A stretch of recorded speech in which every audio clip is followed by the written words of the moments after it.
একজন দিনের শ্রেষ্ঠ দায়ী। দীর্ঘদিন যাবৎ ওনার সাথে আমার সম্পর্ক।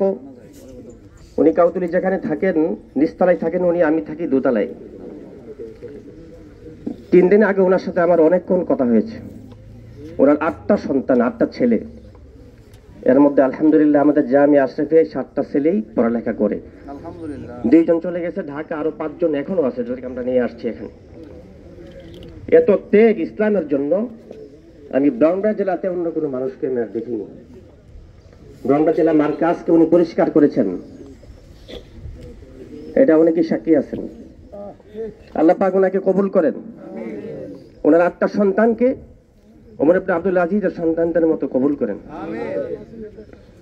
যারা আমরা ওনার পরিবারের লোকজন আছে তাদের কাছে অনুরোধ, ওনার সন্তানদের দিকে খেয়াল রাখবেন। আমরা আমাদের সাধ্য অনুযায়ী ওনাদের সন্তানদের পড়ালেখা সর্বোচ্চ শিখরে নেওয়ার জন্য আমরা ইনশাআল্লাহ সবসময় চেষ্টা করব। আল্লাহ পাক ওনার কবরের ঘাটি থেকে নিয়ে জান্নাতে ঢোকা পর্যন্ত সব জায়গায় আল্লাহ পাক ওনাকে সহজ করে দেন। ওয়া মা তাওফীক ইল্লা বিল্লাহ।